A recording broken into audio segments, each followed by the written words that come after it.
Profesionales excepcionales. Con Javier Pascual.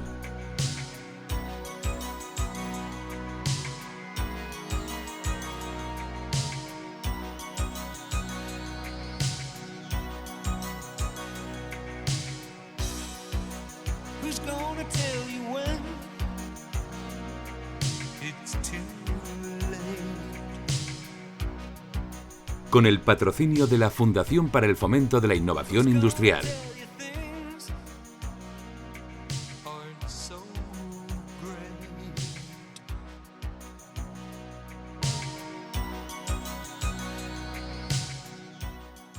Buenas tardes, amigos de Profesionales Excepcionales.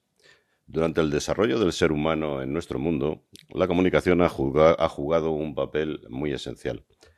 Para lograr esa comunicación se produjeron el nacimiento de numerosas lenguas en diversas localizaciones que inicialmente permitían a sus individuos interactuar.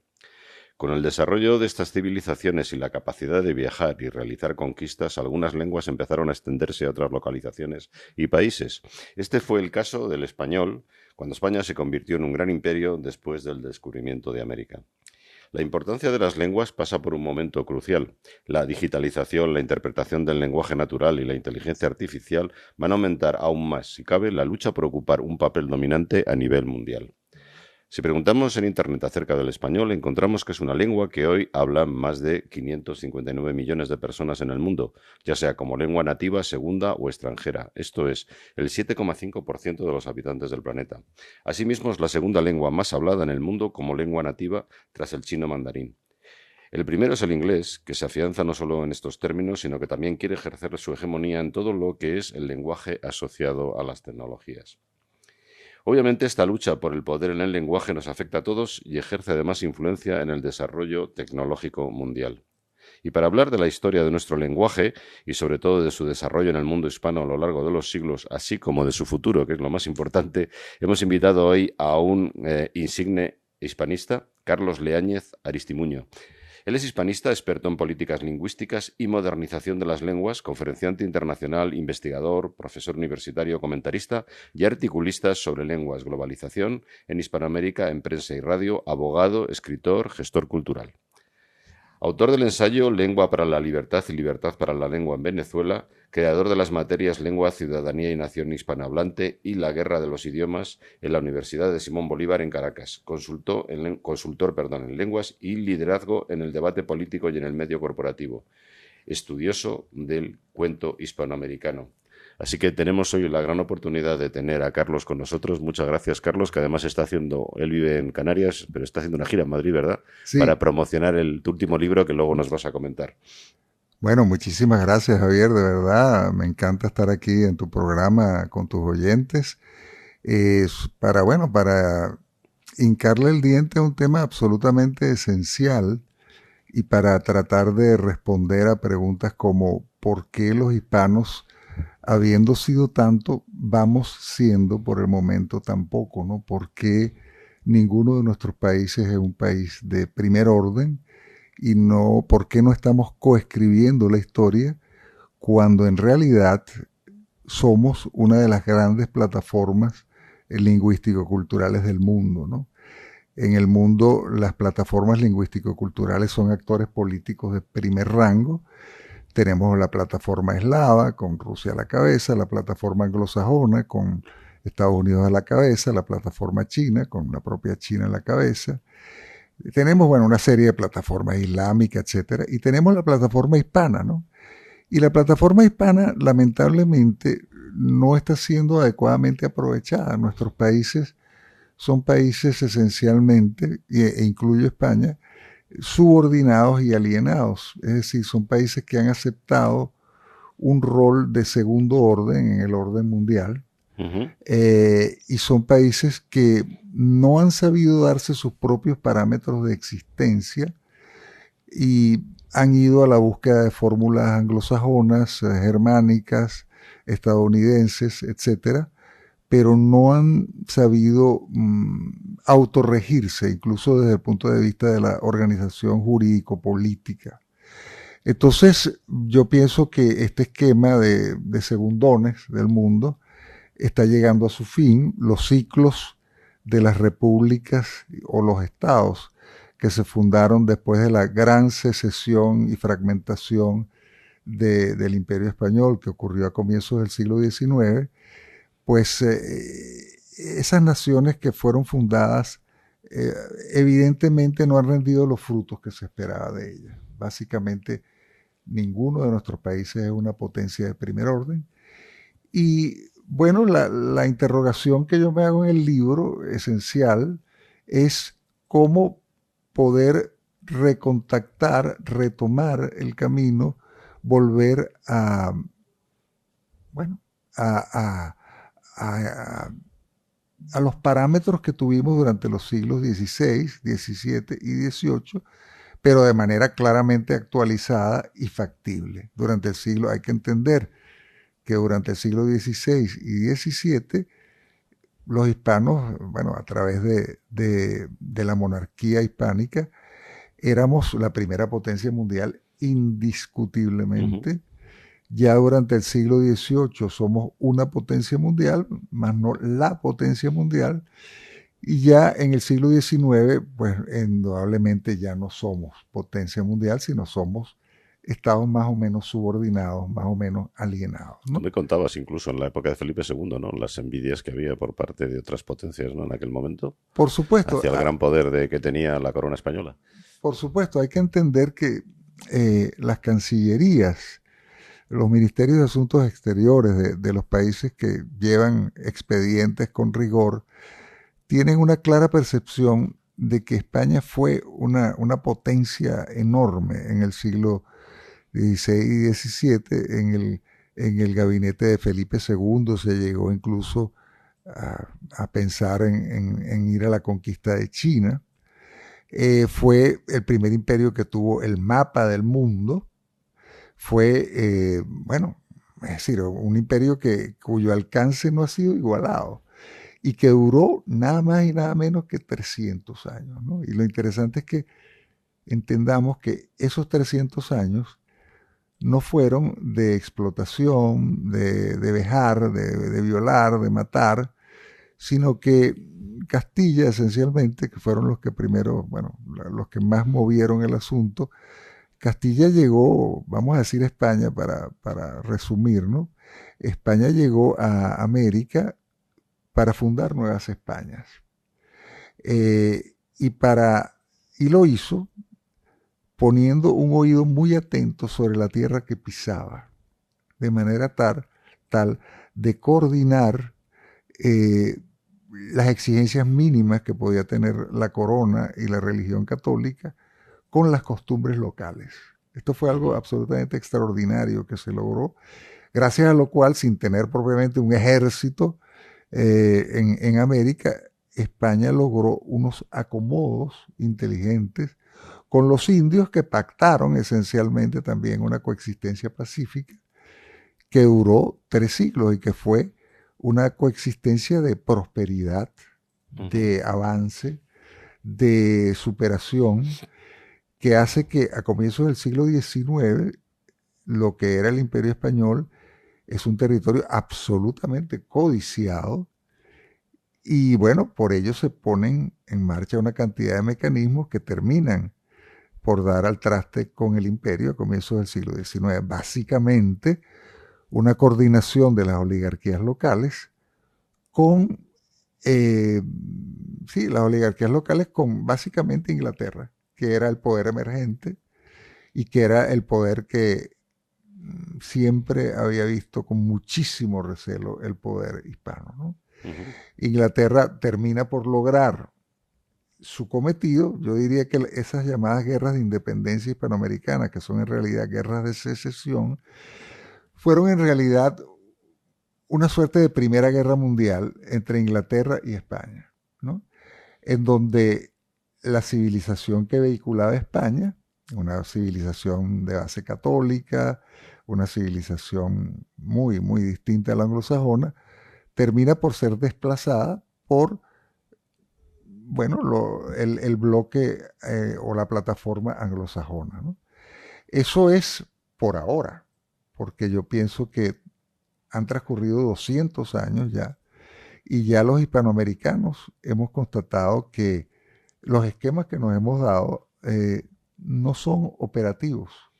No podemos vivir de manera tan fragmentada sin tener una verdadera significación, sin poder pesar en el mundo. No podemos, tenemos que retomar unas formas de cohesión, lo cual es totalmente factible dado el ciberespacio actualmente, ¿no? Que es como uno de los grandes postulados del libro que se llama ¿Por qué el futuro es hispano? Y que se encuentra a la venta en todas las plataformas que ustedes se Y que de hecho tú, bueno, para hablar un poco de ti, tú eres venezolano, pero llevas ya bastante tiempo viviendo aquí en España, ¿no? En Canarias. Sí, yo me radiqué aquí en España en el 2018. Y bueno, estoy muy feliz de hallarme aquí. He conseguido un circuito que me ha hecho como ha puesto a resonar muchas cosas y que me ha permitido muchas cosas. Déjame ponerme esto porque no quiero apagar el aire acondicionado y tampoco resfriarme. No exactamente. Fíjate, yo en Venezuela era profesor del departamento de idiomas de una universidad que se llama Simón Bolívar, y allí logré gestar dos materias, una la guerra de los idiomas, que habla de la geolingüística, si podemos decir, y otra que se llama lengua, ciudadanía y nación hispanohablante. Es que yo vengo trabajando este tema desde hace por lo menos de manera consciente y sistemática desde hace 20 años. Entonces... ¿Siempre te has dedicado a la enseñanza? También a la gestión cultural. La gestión cultural, la enseñanza, también estudié Derecho, soy abogado, pero en definitiva aquello a lo que yo me he dedicado más a fondo es a la enseñanza de los idiomas y al estudio de los idiomas. Entonces, claro, el estudiar idiomas me lleva a mí a sopesar el valor político de los idiomas, porque la gente piensa, ingenuamente, que los idiomas son esencialmente o únicamente una manera de comunicar, ¿no? Y en realidad los idiomas, cada idioma es una manera de estar y de ser en el mundo. Cada idioma es, digamos, cada cultura, de acuerdo a sus necesidades y a su geografía, lanza una red a la realidad con un entramado específico, y cuando saca la red, la pesca es específica a cada una de las lenguas. ¿A qué me refiero con esto? Nosotros no nos relacionamos con la realidad de manera directa, sino a través de un filtro que es el lenguaje. Si nosotros no tuviésemos el lenguaje en la cabeza, la realidad sería un amasijo de estímulos indiferenciados, con los cuales no podríamos tener una relación operativa. ¿Qué ocurre con las lenguas? Que las lenguas jerarquizan los fenómenos, generan conceptos, y eso nos permite actuar en la realidad. Voy a poner un ejemplo breve, ¿no? Básicamente, los perros del mundo son muchísimos y muy diversos, pero como nosotros tenemos el concepto perro, a pesar de lo distinto que es un pastor alemán de un chihuahua, podemos decir los dos son perros. A pesar de que todos los árboles del mundo son distintos, distinguimos claramente lo que es un árbol, etc. El lenguaje nos siembra de conceptos. Y con esos conceptos interactuamos con el mundo. Si yo no tengo el concepto ventana, ni siquiera la percibo, y mucho menos puedo tener una relación operativa con la ventana, ¿no? Cada lengua, entonces, es una manera de organizar el mundo. Y el hecho de que los hispanos hablemos una sola lengua, 500 y pico de millones de personas hablamos una sola lengua, el español, nos vuelve una comunidad natural. El hecho de compartir un idioma no es mera comunicación, es también fraternidad, es también compartir una manera de ver el mundo por el mero hecho de que compartimos esa categorización del mundo. Y también cultura, ¿no? Y educación. Claro, por supuesto, porque es decir, vamos a ver, la lengua es el oxígeno de lo humano. La lengua no es un conocimiento más, es la base del conocimiento. Entonces, y la lengua es el, el arquitecto que diseña la cultura, vamos a decirlo así.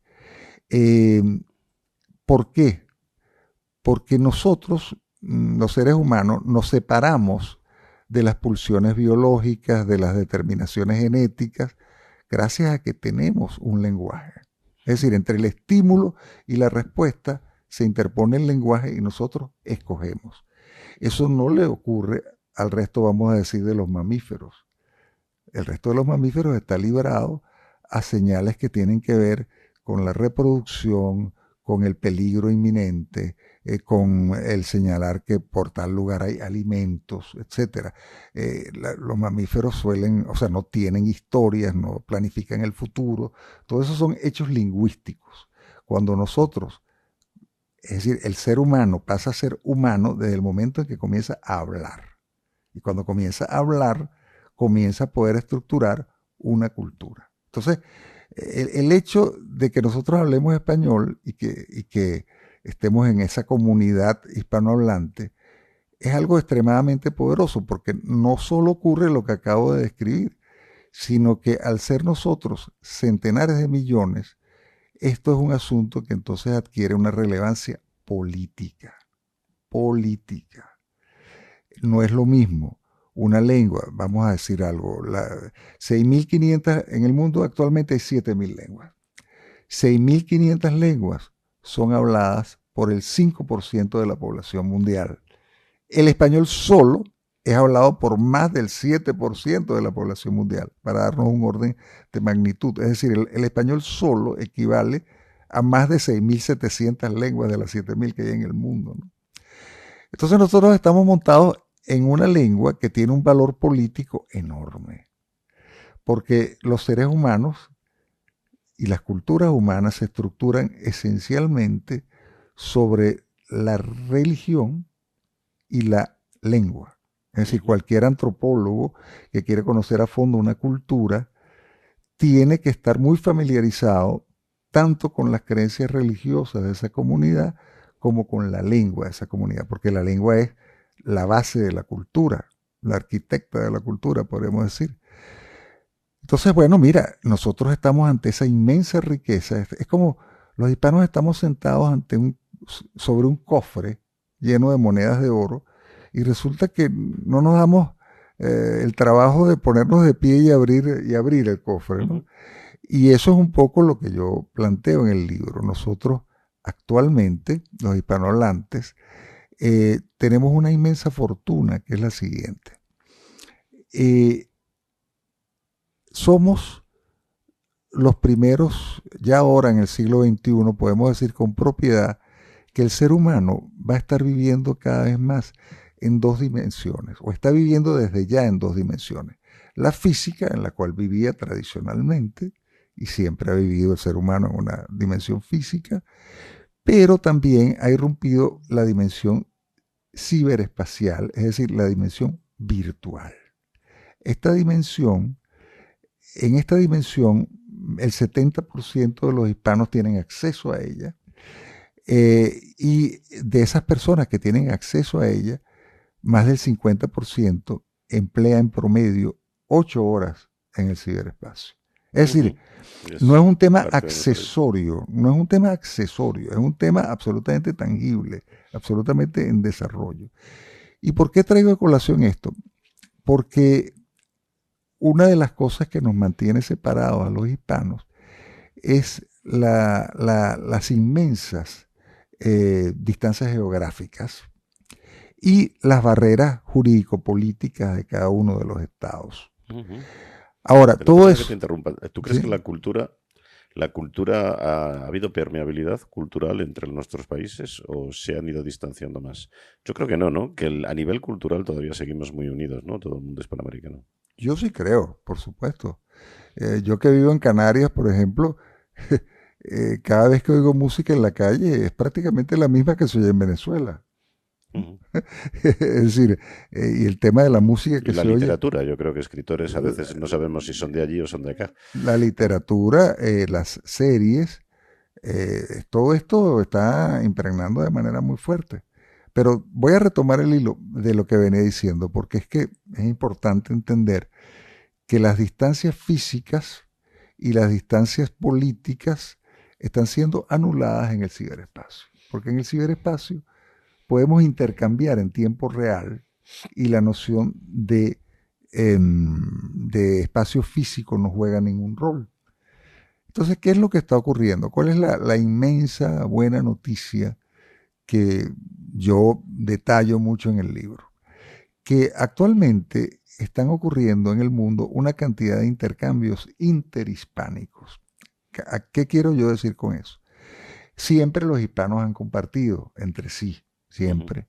Pero básicamente, después de la caída del imperio, básicamente españoles con españoles, mexicanos con mexicanos, argentinos con argentinos. Con la irrupción del ciberespacio se está construyendo y constituyendo de manera espontánea una macrocomunidad virtual hispana en donde se está realizando una inmensa cantidad de intercambios. Inmensa. Y además intercambios de todo tipo. Esto está haciendo que espontáneamente cada vez más un español conozca a alguien en Quito, una persona de Quito conozca a alguien de Montevideo, una persona de Montevideo conozca a alguien en Bogotá. Y claro, nos vamos dando cuenta, independientemente de que nuestros respectivos ministerios de educación no pongan mucho esto en evidencia, que somos una comunidad, que hablamos un mismo idioma, que tenemos unos reflejos culturales bastante semejantes y que esta cantidad de intercambios va a ir demandando, en la medida en que se densifiquen y multipliquen, va a ir demandando una institucionalidad panhispánica. Nuestras élites actualmente las que son de buena fe, suelen pensar que lo mejor que pueden hacer en función de sus pueblos y clientes, etcétera, es subordinarse al mundo tal como es y sacar de ese mundo tal como es el máximo provecho posible. Ahora bien, en el mundo tal como es, lo que ocurre es que un rol nos ha sido asignado. Un rol de hosteleros, un rol de maquila, un rol de producción de materias primas, es decir, un rol de generación de bienes y servicios sin mayor valor estratégico y sin mayor valor añadido, ¿no? Nosotros tenemos que darle un giro a esto en el siglo XXI.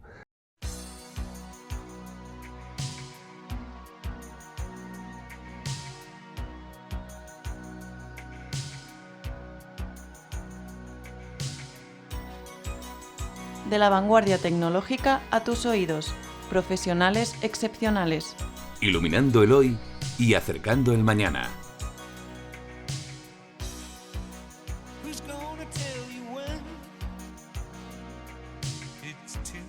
Bueno, básicamente este giro en el siglo XXI es posible por los intercambios interhispánicos, por la existencia del ciberespacio, que anula, como hemos dicho, las distancias, y además que está en cierta forma auxiliado por un movimiento que yo he dado a llamar rebelión hispanista. ¿Qué es la rebelión hispanista? Básicamente un movimiento cuyo hito inicial es el libro Imperiofobia de María Elvira Roca Barea. En ese libro, que es un libro muy enjundioso, muy riguroso, muy fundamentado, lleno de pies de página y con una bibliografía frondosa, María Elvira demuestra que las visiones absolutamente negativas de la obra de España en América son obra de una campaña orquestada por los enemigos de España y que básicamente la obra de España en América fue una defundación de Nueva España. Vamos a decirlo de manera clara para que se entienda. España fue América ante todo para entregar lo máximo que tenía de sí dentro de sus parámetros en aquella época. ¿Y qué era lo máximo en aquella época que podía entregar España? La fe, su Dios. Y eso lo hizo. Cuando la monarquía cesa en Hispanoamérica, básicamente el 100% de la población está bautizada. Y solo el 30% de la población habla español, lo cual denota a las claras que el tema no era hispanizar, sino sobre todo cristianizar. Entonces España entrega a su Dios. entrega su sangre en el mestizaje y realiza en un periodo increíblemente breve de 50, 60 años la fundación de prácticamente todas las ciudades principales de Hispanoamérica y tierra adentro, no solo puertos. Y con estas ciudades viene una transferencia de tecnología y de cultura absolutamente abrumadora. Es decir, vamos a ver, en América no había arado, en América no había bestias que tiraran del arado, no había caballos, no había vacas, no había gallinas. Es decir, el tema, el aporte a todo nivel y en todos los ámbitos de España a América es absolutamente sobrecogedor. Realmente con las tecnologías de la época uno dice, pero ¿cómo se pudo hacer tanto? ¿No? Una gran capacidad de gestión. Una gran capacidad de gestión, por un lado, pero también una gran motivación. Es decir, hay que entender que el español de la época se movía dentro de un esquema religioso y político que le inflaba las velas del alma, ¿no? Y que lo hacía cometer empresas que, bueno, que nosotros nos quedamos abismados. Es decir, cuando nosotros vemos la producción de caballeros, santos, navegantes, conquistadores, etcétera, filósofos en los siglos XVI y XVII que pare España es absolutamente increíble, ¿no? Entonces, la obra de España en América es una de ascenso civilizacional, porque se suspenden cuestiones intolerables como los sacrificios humanos, como el canibalismo, la poligamia, ese tipo de cuestiones sí fueron erradicadas, pero se mantiene en lo esencial. En las comunidades indígenas se les da la opción de que sigan dentro de su marco de costumbre siempre que se bauticen y asuman como jefe supremo muy distante, con inmenso grado de autonomía local, al rey. Y esto generó durante 300 años una paz y una seguridad en los caminos extraordinarios. La población hispanoamericana acataba el orden de la monarquía hispánica. La acataba y se sentía bien dentro de al mismo tiempo el español se mezcló con el indígena. Exactamente, el mestizaje. El español dio su Dios, ofrendó su sangre y dio toda su tecnología y cultura. Entonces, bueno, nosotros en Hispanoamérica hemos recibido de España nuestro ser y además nuestros años de plenitud, porque nosotros fuimos plenos durante esos 300 años. Es decir, una ciudad como Ciudad de México era una de las ciudades más importantes a nivel comercial del mundo y era la capital comercial del imperio. Entonces, esto es maravilloso. Esto nos lo han borrado y nosotros necesitamos recordarlo. Y para ello es importante señalar la rebelión hispanista. Entonces este libro de María Elvira pone de manifiesto y prueba esta realidad de plenitud. En la segunda ola de la rebelión hispanista para mí viene representada por películas como el emblema, sería la película Hispanoamérica, Canto de Vida y Esperanza, de José Luis López Linares. En esa película, fíjate tú, Elvira demuestra y José Luis muestra. Es decir, esta película muestra el esplendor de la obra de España en América y opera como una verdadera revelación en el espectador. Yo participo bastante en esta película y el día de su estreno la gente estaba muy emocionada, mucha gente con lágrimas en los ojos. ¿De qué año hablamos? Estamos hablando del año pasado. Y bueno, y la gente se me acercaba porque me reconocía, porque me había visto la película, y en vez de decirme enhorabuena o felicitaciones, me decía gracias. Gracias. Y fíjate tú qué interesante. ¿Por qué me dicen gracias y no felicitaciones o enhorabuena? Y a José Luis le ocurrió lo mismo y a otras personas que están en la película, porque esa película le quita un peso de encima al hispano promedio. Porque el hispano promedio suele creer, si es español peninsular, se avergüenza de la obra que en América. Y si es americano, vive en el resentimiento con respecto a España.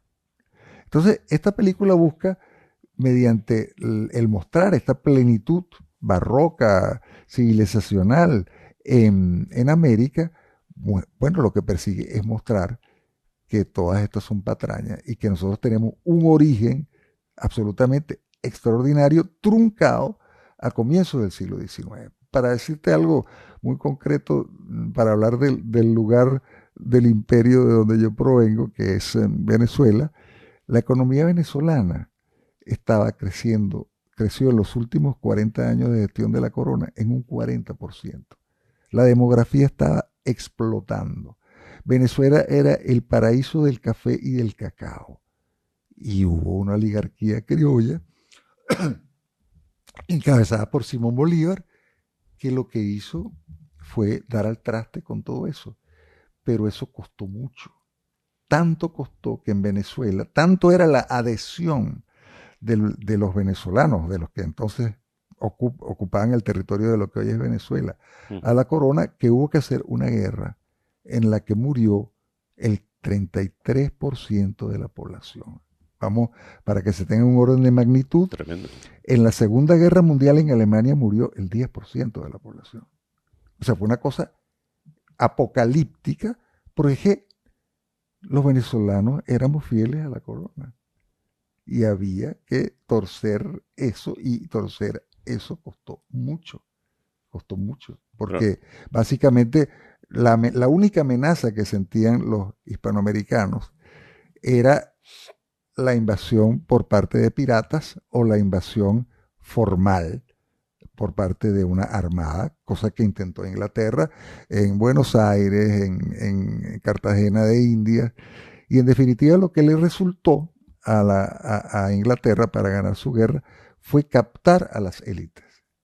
Hizo que desfilaran todas en Londres, que fuesen adecuadamente instruidas por Francisco de Miranda, y bueno, se metieron en un derrotero, transitaron un derrotero que si lo viésemos desde un ángulo que no suele ser visto, porque es el ángulo de los perdedores, si lo metemos si lo vemos desde el ángulo realista, el que protegía la corona, básicamente todas estas personas, más que libertadores, fueron unos traidores a la patria. Porque hay que entender que Venezuela no era de España, Venezuela era España. Colombia no era de España, Colombia era España. Argentina, podemos ir ad infinitum con esto. Nosotros éramos parte orgánica, no éramos colonias por lo demás, además, no éramos colonias. Entonces eso nos daba un estatuto y una protección y un rango mundial que nos permitía estar en el mundo de una manera sosegada, hasta que irrumpieron estos señores con unos esquemas completamente ajenos que han generado unas repúblicas esencialmente inviables. Son inviables. Sí, son inviables. Son inviables porque las repúblicas hispanoamericanas, es decir, todos los estados-nación fundados en el siglo XIX, incluido el estado-nación español aquí en donde estamos actualmente, son estados débiles, porque no tienen el apalancamiento, la magnitud, el peso mundial suficiente como para dialogar de tú a tú con los poderes que están realmente dando la hora. No lo tienen. Entonces, y los países en el caso de los países hispanoamericanos, yo diría que la situación es aún más grave, porque el odio a España, que es un auto-odio, nos impide el reconciliarnos con nuestra raíz más profunda y más acendrada, y que es la única que nos sirve como base para una unidad o un proceso de cohesión ulterior, que es la española. Hay que entender que la raíz hispana en América se ataca porque es la única raíz susceptible de generar una unidad entre un mexicano, un venezolano y un argentino. Lo único que tiene un argentino, un venezolano y un mexicano en común es la raíz hispana, la cultura de base católica y la lengua española. Todos los indígenas Obviamente que los indígenas también son parte legítima de nuestras raíces y debemos honrarlas como tal, pero son instancias locales. Los Yanomami no tienen nada que ver con los tlaxcaltecas, los caribes no tienen nada que ver con los mexicas, etcétera, etcétera. Cada pueblo indígena es una realidad, merece respeto, ciertamente, son parte de nuestras raíces, pero, fíjate tú que esa raíz es la que suele exacerbarse y esa raíz no es común. Y la raíz susceptible de generar fuerza, porque sí es una verdadera raíz común, que es la hispana, es rechazada. Voy a poner como ejemplo emblemático de esto, podría poner a Venezuela, pero me parece que también es emblemática en esto, pero voy a hablar aquí de México, que es el país más importante de la hispanidad y que debería ser la locomotora de la hispanidad. Bueno, México vive un relato de nación doliente, de nación víctima, y con ese relato nadie puede levantar cabeza. Vive en un relato de autoodio y autonegación. El día que México asuma con serenidad y con realismo sus raíces hispanas, ese mismo día todo cambia. Porque yo siempre digo, si México quiere, México puede. Yo en México he tenido intervenciones que han arrancado aplausos del público mexicano en términos siguientes. Queridos hermanos, yo vengo de Venezuela, o sea, yo soy un hermano menor de ustedes. Yo vengo de una capitanía general que estaba subsumida en un virreinato muy menor con respecto al virreinato de la Nueva España. A ustedes se les dio la máxima herencia, se les dio todo, y ustedes la repudiaron para meterse por unos vericuetos de impotencia que han llevado a que ustedes, que eran del tamaño de Brasil, actualmente México es lo que va quedando, que es un territorio ciertamente grande, pero mucho menor. Ustedes, que deberían ser nuestra locomotora, ni siquiera nos miran, no miran hacia el sur, solo miran hacia el norte para protegerse y solo miran interiormente, porque México indudablemente que es un país de una complejidad extraordinaria, con una inmensa cantidad de etnias, etc. Pero el hecho objetivo es que México estaba listo para ser, digamos, lo que los Estados Unidos fue para Inglaterra. A México le tocaba ser, con respecto a España, lo que Estados Unidos fue para Inglaterra. Y estruendosamente fracasó, perdió territorio y vive en un estado de subordinación con respecto a los Estados Unidos, que los mete en una realidad de maquila y narcotráfico y servicios turísticos, que bueno, mira, por allí no se pueden transitar sendas de progreso y de poder. Entonces, a pesar, y esto me lleva a lo siguiente, la hispanidad necesita un director de orquesta. Ese director de orquesta debería ser México, pero México está inhabilitado por sus propios relatos deshabilitantes. El único país que tiene la cabeza más o menos fuera del agua y que tiene una cantidad extraordinaria de instituciones que tienen que ver con la promoción de lengua y cultura en español, es España. Hay que entender que España, los españoles suelen ver a España como simplemente España, y yo por supuesto no puedo verla así. España es el país cuya destrucción o fragmentación es más apetecida por parte de los poderes mundiales en lo que se refiere a los países hispanos. ¿Por qué? Porque es el único país que tiene capacidad de orquestación panhispánica en este momento. Es decir, es el único país que puede acelerar los procesos espontáneos que veníamos describiendo. Y voy a dar un ejemplo clarísimo de esto para que se vea que esto es absolutamente cierto. A mediados de los años 90, el rey Juan Carlos llama a su despacho a Víctor García de la Concha, quien fue director de la Real Academia Española y también dirigió el Instituto Cervantes, e hizo una extraordinaria labor. Entonces él le encomienda un objetivo, le dice: yo te voy a abrir las puertas y tú vas a recorrer Hispanoamérica de arriba abajo hasta lograr el objetivo. Víctor García de la Concha hizo su recorrido, se me eriza la piel cuando hablo de esto.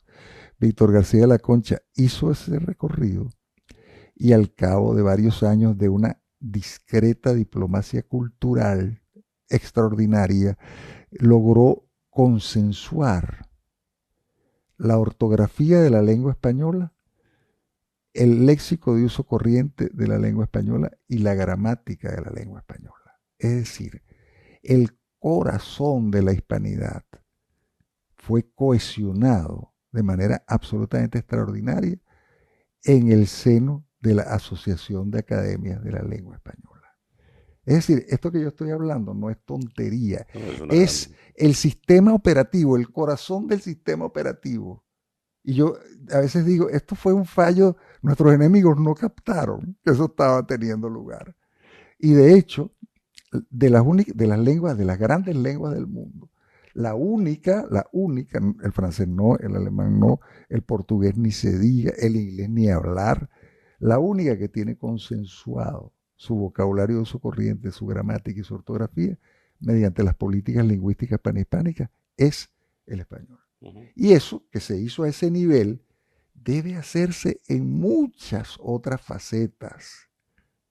Y España tiene una experiencia de diplomacia cultural que la faculta, si hace bien las cosas, a hacer algo absolutamente notable. Por ejemplo, el tema de la inteligencia artificial. Es decir, nosotros, los hispanos, estamos recibiendo inteligencia artificial, sí, porque somos 500 millones de personas y las grandes empresas que producen inteligencia artificial, ninguna radicada en un país hispano, no quiere perderse ese mercado y por lo tanto nos está dando el servicio. Pero la inteligencia artificial, ligada con el procesamiento del lenguaje natural, también requiere un procesamiento desde nuestras propias bases y desde nuestros propios sesgos. Y esa es una tarea estratégica, fundamental, que solo puede ser acometida a nivel panhispánico. Y ese tema, digamos, podría ser un tema de primer orden para la Dirección General del Español en el Mundo, que tiene su sede en el Ministerio de Asuntos Exteriores de España. Es decir, no hay nada equivalente a nivel institucional en ningún otro país hispanoamericano. España tiene que entender que sin Hispanoamérica y sin la cultura en español, España es un país tan importante como Polonia. Y punto. En cambio, si España orquesta la hispanidad, España es primus inter pares de una plataforma mundial. Entonces, este es un tema muy importante que entendamos que España está siendo sometida a múltiples ataques para fragmentarla. Y pueden ustedes estar seguros que entre los atacantes está claro, cuando se ponen realmente a nivel macro y a nivel de lo que la gente que trabaja con Gustavo Bueno llaman dialéctica de imperio, a ese nivel España debe ser destruida, porque no se quiere un ascenso del grupo hispano de manos de España para que en la arena de la globalización irrumpa otro fornido gladiador. Nadie quiere otro fornido gladiador. Los fornidos gladiadores se consideran a sí mismos un club cerrado y no quieren que venga o que intervenga otra persona. Y de verdad, España es un país demasiado importante como para que sucumba sin tener unos efectos deleterios también en Hispanoamérica. Pero, Carlos, ¿tú ves a España consciente, a nuestros gobiernos, a nuestras élites conscientes de esta necesidad? Claramente no lo veo consciente de esta necesidad porque, repito, nuestras élites, las élites hispanas en general y las españolas en particular, cuando son de buena fe, lo que persiguen es adaptarse al mundo tal cual es, en donde somos subordinados. Mi tesis es que gracias a los intercambios interhispánicos ingentes y gracias a la labor de los agentes de la rebelión hispanista, que se inicia con María Elvira, que demuestra, que sigue con José Luis López Linares, que muestra, que sigue con las múltiples asociaciones hispanistas que están pululando alrededor del mundo y que están siendo reagrupadas para incluso finalidades políticas.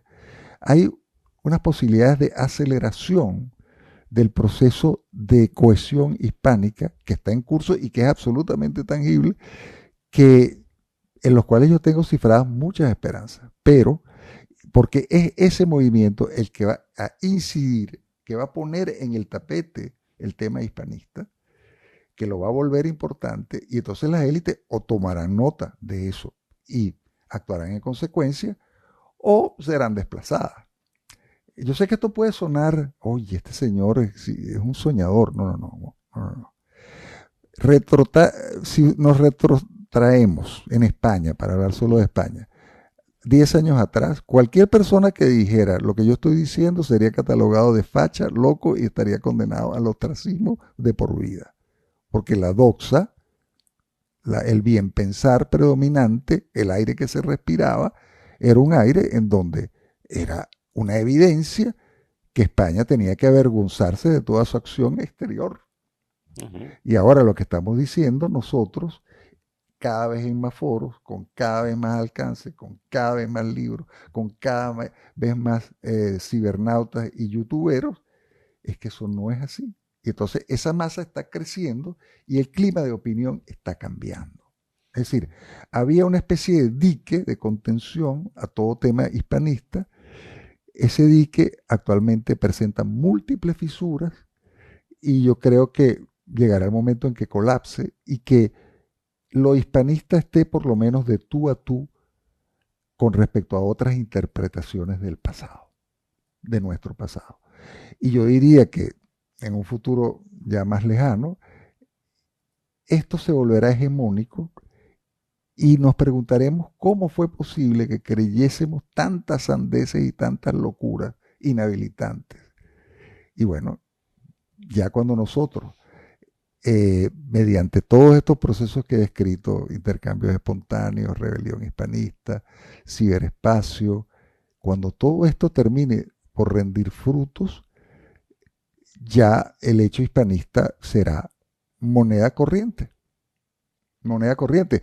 Yo sé que la gente que escucha este programa probablemente pensará que estoy delirando, quizá puede ocurrir que piensen eso, pero yo les digo, yo llevo un minuto a minuto de la evolución de los temas hispanistas y lo que está en retroceso desde una posición hegemónica muy fuerte y todavía mayoritaria es lo antihispanista. Y lo que está avanzando desde posiciones robustas, de muchísima convicción y todavía minoritarias, es lo hispanista. Como todos sabemos, cuando no se plantea una hipótesis de guerra física que no debe plantearse en modo alguno, la batalla es cultural. Y en la batalla cultural, las escaramuzas de batalla cultural que están ocurriendo por ahora, las estamos ganando todas nosotros. Ya, yo cuando llegué a España e iba a foros en donde no decía lo que la gente esperaba que un hispanoamericano dijera, sino todo lo contrario, la gente quedaba alucinada, ¿no? Yo pienso y me doy cuenta que ya cada vez menos están alucinados, porque esto les parece que es una opinión que por lo menos hay que revisar. ¿Cómo ves el tema cultural, además, ahora con tanto hispanoparlante que se ha afincado en España en la inmigración? Yo creo que esto es otro fenómeno muy importante, ¿no? Que genera una permeabilidad cultural. Tú me decías que Madrid casi es ahora mismo parte de Hispanoamérica, ¿no? Se habla todo tipo de tipo de culturas. Sí, yo podría aseverar de manera rotunda que la primera y única ciudad panhispánica que hay en el mundo y la única ciudad panhispánica que ha surgido en la historia es Madrid. ¿Por qué? Vamos a entender qué significa panhispano. Panhispano significa que hay una convergencia de todos los hispanos. Uh-huh. Y lo panhispánico está surgiendo claramente en el ciberespacio. Pero el correlato físico de eso encuentra una manifestación, solo una, que es Madrid. En Madrid yo bajo en el ascensor aquí y me pongo a deambular y voy a oír todos los acentos de Hispanoamérica y todos los acentos de España. Eso le da a Madrid una capacidad de orquestación orgánica extraordinaria y en la medida en que Madrid se asuma a sí misma como capital panhispánica en competencia con Miami, por cierto, pero que va ganando Madrid recientemente, bueno, va a ser como un poco el gran faro de la hispanidad, ¿no? En el ambiente físico, ¿no? Yo siempre digo que en la Plaza Mayor de aquí de Madrid se debería montar una especie de experiencia inmersiva de lo que es la hispanidad en todos esos alrededores de la plaza, para que la gente recorra, palpe la hispanidad, vea cifras, vea películas, vea experiencias, vea comidas, vea geografía, vea potencialidad, vea capacidad instalada, vea capacidad ociosa, y se dé cuenta cuando sale de esa exposición dinámica, inmersiva, se dé cuenta de que lo que le toca a España por el momento es orquestar la hispanidad. Tiene que ser un fin de primer orden para España. Ojo, hay que entender que España tiene dos realidades muy claras. Tiene la familia en América y los socios y vecinos en Europa. Entonces España tiene que atender dos frentes. Y a veces, el atender el frente europeo sacrifica el frente hispano. Ejemplo absolutamente tangible. Hace muy poco tiempo, 3, 4 meses, hubo un debate en el Senado brasileño para poner al español como lengua importantísima junto al inglés prácticamente enseñada en la escuela secundaria, en aquello que lleva hacia el bachillerato. Eso lo apoyaba el régimen actual brasileño, Lula y compañía, lo adversaban otras fuerzas y evidentemente todo esto ocurre tras bastidores, uno lo puede inferir, yo lo que voy a decir no tengo plena prueba, pero hay muchos indicios de que España no orquestó bien a los hispanohablantes suramericanos para hacer el cabildeo y la presión correspondiente, y que España, cuando Alemania, Francia e Italia se opusieron abiertamente a esa política en Brasil, porque querían una pluralidad de lenguas, supuestamente, España, a mi manera de ver, cesó en su militantismo con respecto al tema, dejó las cosas en manos de Lula y compañía y no se generó suficiente fuerza. Básicamente, la impresión, repito, esto no, pero es decir, todo esto ha sido muy analizado y se infiere en cierta forma que a España, los grandes países europeos, le dijeron, como decimos en Venezuela, calladita te ves más bonita. Y España no fue a fondo en la coordinación y en la presión necesaria para, fíjate tú, porque la gente dirá, bueno, ¿a mí qué me importa eso? No me importa mucho, porque la convergencia lingüística entre el portugués de Brasil y el español es absolutamente factible. Y la mayoría de los brasileños tienen un gran interés en aprender español porque es una lengua que les abre más puertas y que es una lengua de todos sus vecinos. Entonces, bueno, mira, eso terminó por no cuajar y entendamos que si hubiese cuajado y se trabaja bien el tema, se habría podido dar al cabo de pocas décadas un proceso de convergencia lingüística en donde, en cierta forma, la hispanidad, incluso a nivel de lengua, podría verse como un anexo de 200 millones de personas más. Carlos, me parece que nos quedan unos pocos minutos. No sé si quieres concluir con algo especial. Pues Javier, bueno, ante todo agradecido por tu invitación y sobre todo invitar a la gente a leer el libro, ¿Por qué el futuro es hispano? Porque Yo parto de convicciones racionales, de hechos que se pueden demostrar, y me alejo de todo delirio poético o político. Creo que la irrupción de nuevas tecnologías nos pone ante oportunidades absolutamente extraordinarias y el combate de la batalla cultural lenta pero inexorablemente va siendo ganado. Estos dos factores van a ir generando un poco una ansia de hispanidad que hasta el momento era solo una fiesta perdida en un calendario. Pues ojalá tengas razón. Nos quedamos con lo que tú has dicho, que hay indicios de que esto está ocurriendo, ojalá esté ocurriendo, y ojalá también los españoles, que no hemos hablado de ello, lo dejamos para otro programa, ojalá los españoles también tengamos una sensación más de que España es una entidad importante en todo lo que es el mundo. Ciertamente. Y no tratemos de buscarnos diferencias, sino más bien similitudes, ¿no? Lo mismo que tú has dicho en Latinoamérica, hay más similitudes que diferencias. Absolutamente, sí, señor. Bueno, muchísimas gracias, Javier, muchísimas gracias a los oyentes. De la vanguardia tecnológica a tus oídos, profesionales excepcionales. Iluminando el hoy y acercando el mañana.